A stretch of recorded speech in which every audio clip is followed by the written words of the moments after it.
¿Cuántos secretos puede guardar el silencio de un pueblo blanco bajo el sol implacable de Andalucía? Clara Valera creía conocerlos casi todos, o al menos los que importaban para sobrevivir en aquel rincón olvidado por Dios y por los hombres, en plena década de los 50. El suyo propio era un secreto a voces. Hija de maestro represaliado, viuda joven de un marido muerto en circunstancias que nadie quería recordar, aferrada a un pequeño olivar que apenas daba para malvivir. Su luto, más que pena, era un escudo negro contra las miradas curiosas y las lenguas afiladas que diseccionaban cada uno de sus movimientos. A sus 26 años, la vida se le había encogido hasta caber en el espacio entre su casa encalada, la iglesia y los surcos resecos de su tierra. La juventud se le escapaba como agua entre los dedos, dejando un pozo de anhelo indefinido, una sensación de vacío que ni los rezos ni el trabajo conseguían llenar. El aire vibraba con el canto de las cigarras aquel verano cuando llegó Mateo Galán. Un jornalero más, forastero, de pocas palabras y espalda fuerte. Los hombres lo miraron con la desconfianza habitual hacia lo desconocido. Las mujeres, con esa mezcla de curiosidad y temor que despertaba cualquier novedad en la monotonía asfixiante. Clara lo observó desde la ventana mientras él esperaba en la plaza junto a otros a que el capataz de don Gonzalo Ibáñez, el cacique local, repartiera el trabajo del día. Era alto, enjuto pero recio. Había algo en su mirada, una inteligencia tranquila, una melancolía profunda que no cuadraba con la rudeza que se esperaba de un hombre de campo. Se movía con una cautela casi animal, como si midiera cada paso, cada gesto. Algo en él resonó en el silencio interior de Clara, una nota discordante en la melodía gris de sus días.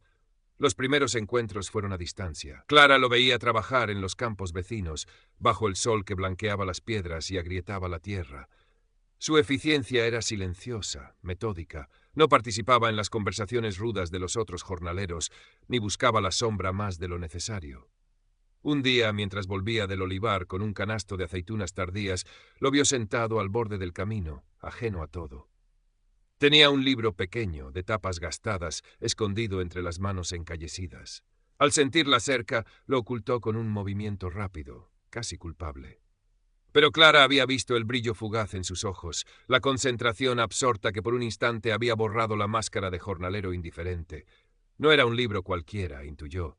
En aquellos tiempos leer ciertos libros era más peligroso que portar un arma. Aquel gesto, aquella mirada fugaz, fue como una piedra arrojada al estanque quieto de su curiosidad. Ya no era solo un forastero, era un enigma. Los días siguientes, Clara se encontró buscándolo con la mirada. Observaba la forma en que sus manos, acostumbradas a la asada, manejaban con delicadeza inesperada una herramienta rota, o cómo su mirada se perdía a veces en el horizonte, cargada de una tristeza antigua. Una tarde, al pasar cerca de donde él descansaba, dejó caer accidentalmente un trozo de pan envuelto en un paño limpio. No dijo nada, ni siquiera lo miró directamente. Pero al día siguiente encontró una pequeña flor silvestre, un lirio azul casi imposible en aquella aridez colocada sobre el umbral de su puerta.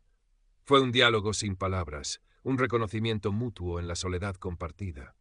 Don Gonzalo Ibáñez, el hombre que manejaba los hilos del pueblo con mano de hierro y sonrisa untuosa, no tardó en notar las miradas furtivas, los silencios cargados. Él mismo había puesto sus ojos en Clara, en su juventud marchita y sobre todo en su olivar, una pieza codiciada para redondear sus ya extensas propiedades. La viuda era vulnerable y él sabía cómo apretar las tuercas.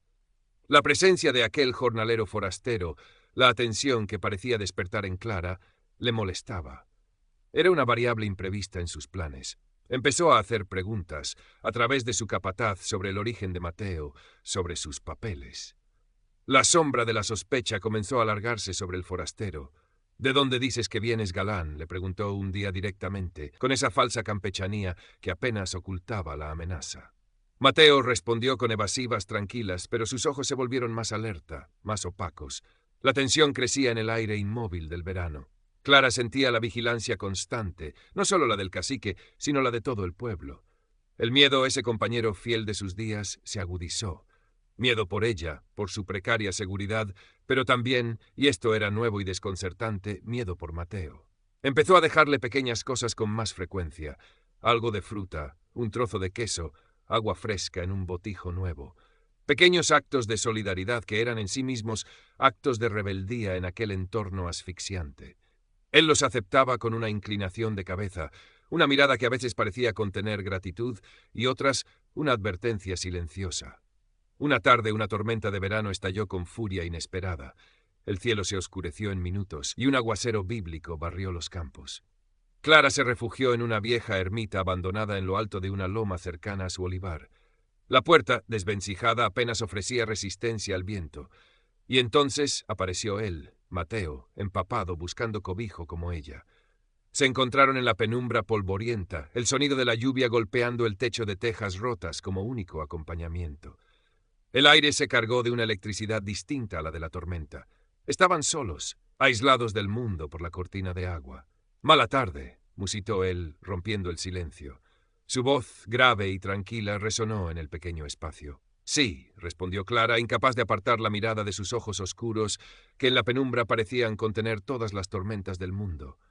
Hablaron poco, frases cortas sobre el tiempo, sobre la cosecha, pero las palabras eran lo de menos. Era la cercanía forzada, la vulnerabilidad compartida, lo que tendía un puente invisible entre ellos. Clara notó una cicatriz fina que asomaba por el cuello de su camisa mojada, un recuerdo de alguna violencia pasada. Él observó las manos de ella, finas pero marcadas por el trabajo, aferrando el mantón con nerviosismo. Cuando un trueno más fuerte hizo vibrar los viejos muros, Clara dio un respingo involuntario. La mano de Mateo rozó la suya, un contacto fugaz, casi accidental, pero que envió una descarga por todo su cuerpo. Él retiró la mano al instante, pero la conexión ya se había establecido, frágil y peligrosa. La tormenta amainó tan rápido como había llegado, dejando un aire limpio y un silencio expectante. Salieron de la ermita sin mirarse, conscientes de que algo había cambiado irrevocablemente entre ellos. El refugio compartido se había convertido en un secreto más, un espacio íntimo y prohibido en medio de la hostilidad del mundo. La intimidad forzada en la ermita dejó una huella imborrable. Las miradas ya no eran solo curiosas o compasivas, ahora contenían una tensión nueva, un reconocimiento mutuo de la atracción que ambos se esforzaban por negar. El verano avanzaba, pesado y lento, y cada encuentro casual se convertía en un pequeño sobresalto, cada palabra intercambiada en un tesoro guardado en secreto. Clara se descubría pensando en él constantemente, imaginando su pasado, sus sueños ocultos, la historia detrás de esa mirada melancólica. Empezó a dibujar en secreto, en un viejo cuaderno que guardaba bajo el colchón. Rostros anónimos al principio, paisajes de su olivar, pero pronto, inevitablemente, empezó a esbozar los rasgos de Mateo, intentando capturar la fuerza contenida, la tristeza velada. Era una forma de poseerlo, de entenderlo, sin cruzar la línea invisible pero férrea que los separaba. Mateo, por su parte, luchaba contra sus propios fantasmas. La cercanía de Clara, su bondad silenciosa, su fragilidad resistente, despertaban en él sentimientos que creía enterrados bajo capas de miedo y desconfianza. Ella representaba todo lo que había perdido, un hogar, una conexión humana genuina, la posibilidad de una vida normal. Pero acercarse a ella era ponerla en peligro, atraer la atención no deseada, arrastrarla a su propio abismo. Intentaba mantener la distancia, refugiarse en el trabajo agotador, en el silencio. Pero la imagen de sus ojos oscuros, la suavidad de su voz, la dignidad con la que sobrellevaba su soledad, lo perseguían. Don Gonzalo no era ciego. Percibía la corriente subterránea que fluía entre la viuda y el jornalero. Su orgullo de macho herido y su codicia se aliaron. Decidió que era hora de actuar. Una mañana abordó a Clara en la puerta de la iglesia, con una falsa solicitud en la voz. «Clara, mujer, ese olivar tuyo necesita mano dura. Con lo que te cuesta sacarlo adelante, he estado pensando que quizás yo podría ayudarte. Podríamos llegar a un acuerdo, beneficioso para ambos». La insinuación era clara, repulsiva. Clara sintió un escalofrío, pero mantuvo la compostura. «Le agradezco su interés, don Gonzalo, pero me las arreglo bien sola», respondió con frialdad, aunque por dentro temblaba. La amenaza velada la hizo sentirse aún más vulnerable, más atrapada. La presión del cacique se intensificó. Empezó a dificultarle las cosas a Clara, a negarle el acceso al agua de riego comunal, con excusas banales, a asegurarse de que nadie quisiera comprarle las pocas aceitunas que conseguía recoger. Y sobre Mateo la vigilancia se estrechó. El capataz lo seguía, le asignaba las tareas más duras, intentaba provocarlo. Una noche, 2 hombres embosados lo esperaron en un callejón oscuro y le dieron una paliza. No fue grave, pero el mensaje era claro. No era bienvenido. Mateo apareció al día siguiente con el rostro magullado y un corte en el labio, pero con la misma determinación silenciosa. Cuando Clara lo vio, sintió una mezcla de rabia impotente y una ternura dolorosa. Esa noche le dejó en el umbral no solo comida, sino también un pequeño frasco con ungüento curativo que guardaba de su madre. El miedo compartido los acercó aún más. Buscaron la forma de encontrarse lejos de las miradas indiscretas. La vieja ermita se convirtió en su refugio. Al principio solo hablaban, compartiendo fragmentos de sus vidas con cautela.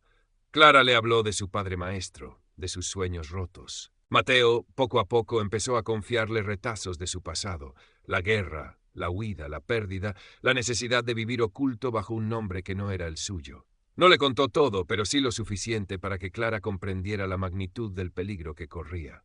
Eran 2 almas heridas reconociéndose en la oscuridad.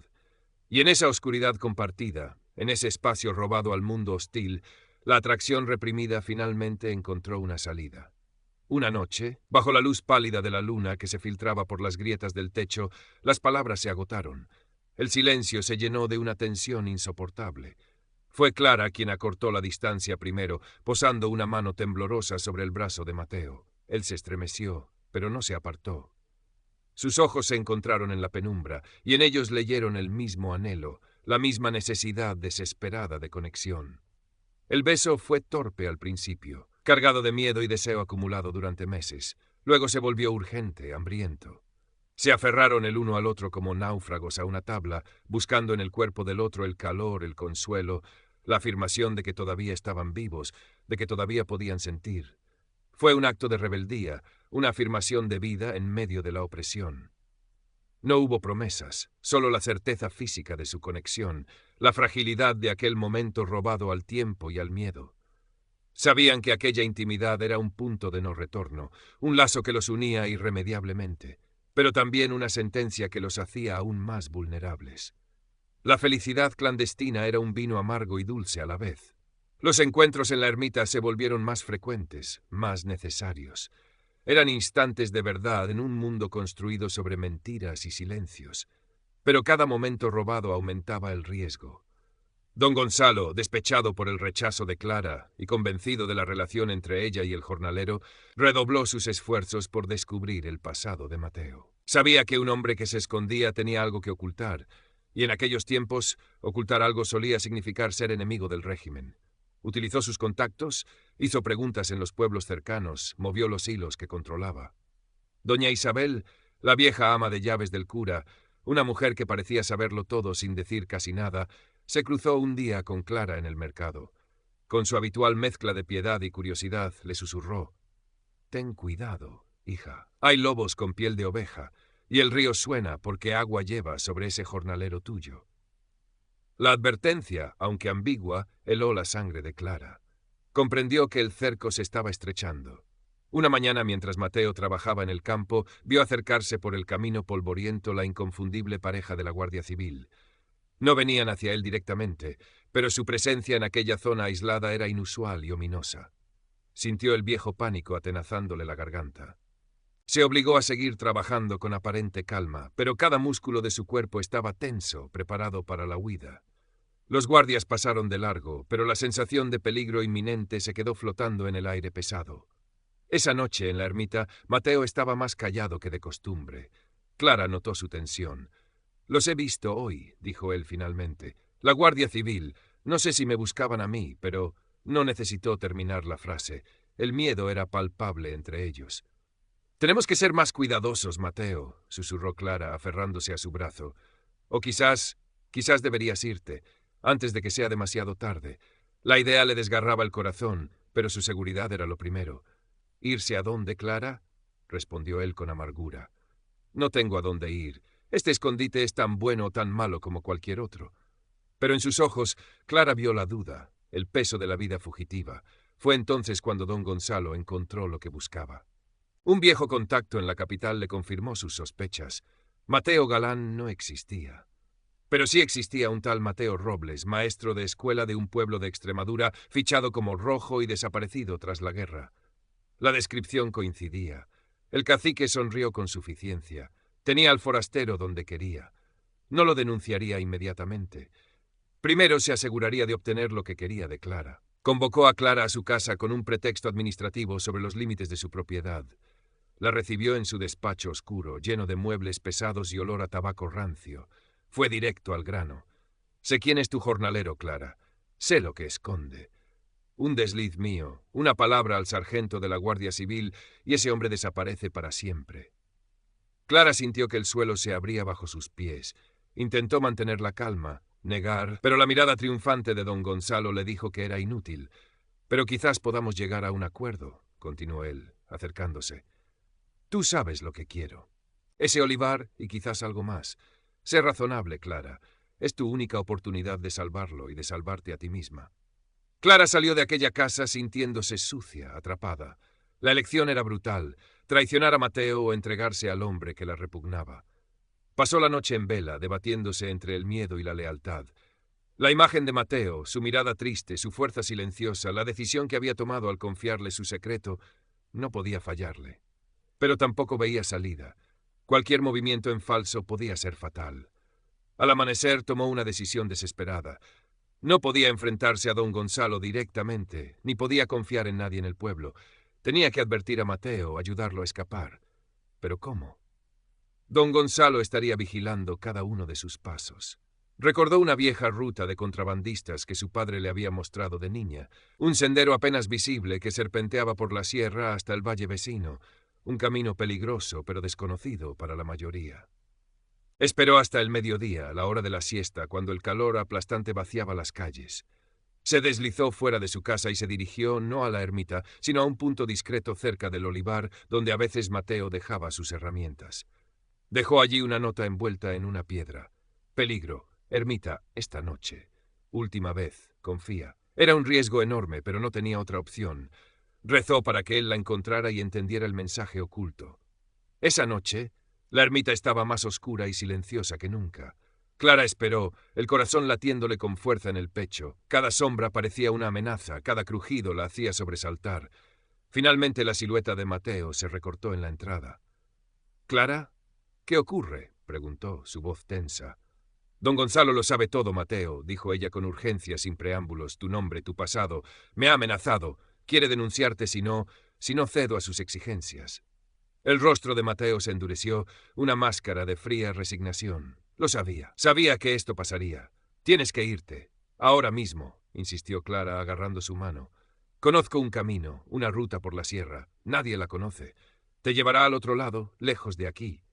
Le explicó rápidamente cómo encontrar el sendero. Mateo la miró, sus ojos llenos de una emoción que no pudo descifrar. Dolor, gratitud, desesperación. «Clara, no puedo pedirte esto. Quedarte aquí después será peligroso para ti». «No importa», dijo ella con firmeza, aunque el miedo le atenazaba la garganta. «Tú tienes que vivir, Mateo. Tienes que ser libre. Vete». Hubo un instante de silencio cargado, roto solo por el sonido de sus respiraciones agitadas. Luego él la atrajo hacia sí, abrazándola con una fuerza desesperada. «Gracias, Clara, por todo, por devolverme la sensación de estar vivo». Sus labios buscaron los de ella en un beso que sabía a despedida, a sal, a miedo, a amor. «Ahora vete», susurró ella, empujándolo suavemente. «Date prisa». Mateo asintió, le dio una última mirada intensa y desapareció en la oscuridad, tragado por la noche andaluza. Clara se quedó sola en la ermita, temblando, escuchando el latido de su propio corazón como un tambor fúnebre. Sabía que don Gonzalo no tardaría en descubrir la huida y su furia caería sobre ella. Pero en medio del miedo sintió también una extraña calma, la certeza de haber hecho lo correcto, de haber elegido la lealtad y el amor por encima de su propia seguridad. Había desafiado al poder, había roto las cadenas del silencio. El precio sería alto, pero por primera vez en mucho tiempo se sintió dueña de su propio destino, aunque éste fuera incierto y peligroso. La noche era larga y el amanecer traería consigo la tormenta. El amanecer llegó implacable, tiñendo de rojo sangre las cumbres de la sierra. Clara no había dormido. Esperaba, tensa, el golpe inevitable. No tardó en llegar. Don Gonzalo, al descubrir la ausencia de Mateo y la negativa silenciosa de Clara a sus demandas, montó en cólera. Se presentó en su casa acompañado por el sargento de la Guardia Civil, un hombre de rostro adusto y mirada impenetrable. ¿Dónde está el jornalero, Clara?, preguntó don Gonzalo, su voz siseante de furia contenida. Clara levantó la barbilla. No lo sé. Se fue. Mientes, rugió el cacique. Tú lo ayudaste a escapar. Ese hombre es un rojo peligroso, un enemigo del Estado, y tú eres su cómplice. El sargento intervino, su tono oficial pero amenazante. Señora Valera, ocultar a un fugitivo es un delito muy grave. Será mejor que coopere. Clara mantuvo su negativa. No sé nada. Trabajó aquí unos meses y se marchó. Eso es todo. Sabía que no le creerían, pero resistir era su única arma. La registraron la casa, buscando cualquier indicio, cualquier prueba. No encontraron nada, pero la sospecha era suficiente. Don Gonzalo, furioso por haber sido burlado, se aseguró de que la vida de Clara se convirtiera en un infierno. El ostracismo fue inmediato y total. Nadie en el pueblo se atrevía a dirigirle la palabra, ni siquiera a mirarla. Le cortaron el suministro de agua definitivamente. Los pocos comerciantes que antes le fiaban ahora le exigían el pago al contado, sabiendo que no tenía dinero. Las piedras empezaron a aparecer misteriosamente en su tejado por la noche. El miedo se convirtió en su sombra constante. Pero algo había cambiado en Clara. El miedo seguía ahí, pero ya no la paralizaba. La experiencia con Mateo, el acto de desafío, había despertado en ella una fuerza que no sabía que poseía. Ya no era solo la viuda sumisa, la hija del represaliado. Era una mujer que había amado, que había arriesgado, que había elegido. Y aunque había perdido a Mateo, había ganado una parte de sí misma. Empezó a resistir a su manera, silenciosa. Trabajaba su olivar con una determinación feroz desde el alba hasta el anochecer, ignorando las miradas hostiles. Aprendió a reparar sus propias herramientas, a buscar agua en un viejo pozo abandonado que todos creían seco. Recordó las enseñanzas de su padre, no solo las de los libros, sino las de la observación, las de la inteligencia práctica, y empezó a observar a don Gonzalo, con la misma atención con la que había observado a Mateo, pero ahora con un propósito diferente. Notó sus pequeñas debilidades, sus vanidades, sus negocios turbios de los que todo el mundo susurraba, pero nadie se atrevía a hablar. Recordó conversaciones oídas al azar, comentarios de doña Isabel, detalles aparentemente insignificantes. Un día tuvo una idea. Arriesgada, peligrosa, pero quizás la única forma de aflojar el nudo que la ahogaba. Sabía que don Gonzalo tenía un miedo supersticioso a la mala suerte, una herencia de su madre. Y sabía que había ciertos símbolos, ciertas historias locales, que le provocaban un temor irracional. Con la ayuda de unas hierbas que crecían silvestres y que doña Isabel le había enseñado a reconocer, para ahuyentar los malos espíritus, le había dicho la vieja con un guiño, preparó unas pequeñas bolsitas que empezó a dejar discretamente en lugares por donde sabía que pasaría el cacique, cerca de la entrada de su finca, en el banco donde solía sentarse en la plaza. Eran gestos ambiguos, que podían interpretarse como brujería o simple casualidad. Al mismo tiempo empezó a utilizar el confesionario de una forma inesperada, no para confesar sus pecados, sino para sembrar dudas en la mente del viejo párroco, un hombre temeroso de Dios, pero también del poder de don Gonzalo.